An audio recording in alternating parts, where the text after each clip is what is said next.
এই বিপদৰ সময়ত যদি আজমল এজন মহাপাপীও হয়, আজমল চাহাব যদি এজন বেয়া মানুহ হয় আমি জানিব নিবিচাৰোঁ। ৰাইজৰ সেৱাত পূৰ্ণ পটীয়াকৈ সহায় কৰিছে। কেছ টকা, টিং, তাঁৰ, বাঁহ, কাপোৰ চব দিছে। বয়সস্থ মানুহজনক আমাৰ বোৱাৰী, আমাৰ আইসকলে যদি অকণমান সেৱা এটাও কৰি থৈ গৈছে, তাতনো কি দাম কথাটো হ'ল। আমাৰ অসমীয়া শিষ্টাচাৰ বোলা বস্তু এটা আছে। পইচা 500ই নহয়, তামোল এখন দিলেও সেৱা কৰি দিয়ে, একো নাই। ইমান বেয়ালৈ নাযাব। যেতিয়া এইখিনি শেষ হয়, যদি বদৰুদ্দিন আজমলে ৰাজনীতি কৰিবলৈ আহে, যে যিমান চিঞৰিব তেওঁক বেয়া পাব হ'লে ক'ব যে নালাগে কৰিব, নিদিও বহুত কথা সিমানহে।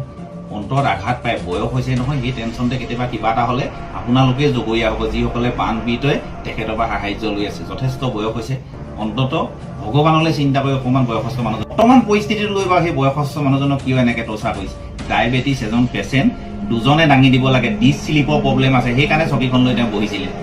এই কথাবিলাক মই ক'লে কি হ'ব, কিবা এটা যেন তেওঁ হৈ উকালতি কৰাৰ নিচিনা হ'ব। সেইখিনি মই কৰিব নিবিচাৰোঁ। আমি চিধা মানুহ, নিজৰ জাত নেৰোঁ, নিজৰ সন্মান নেৰোঁ। বদৰুদ্দিন আজমলে আমাক কেতিয়াও কোৱা নাই যে বৈ মোৰ লগত আজান দিবলৈ যাব লাগিব, বৈ মোৰ লগত গৰু মাংস খাবলৈ যাব লাগিব। কৈছে যে সমাজৰ যদি ভালকৈ কাম কৰিছ লৈ যা, বিচনাকেইখন দেগে, কি পা সহায় কৰ। টিং আহিব এতিয়া, শিৱৰাজ অসমকে দায়িত্বটো দি দিছে যে টিংখন নি বিটাই দিবি।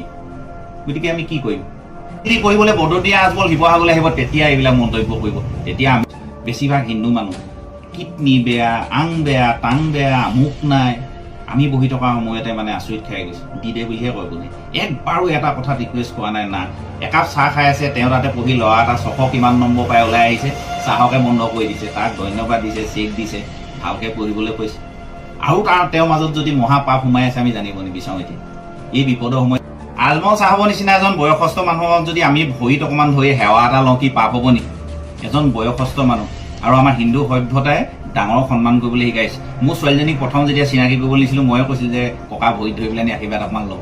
সেই মানৱতা, সেই মৰমবিলাক কি জীয়াই ৰাখিব নোৱাৰে নি? চব ক্ষেত্ৰতে হিন্দু মুছলমান নি?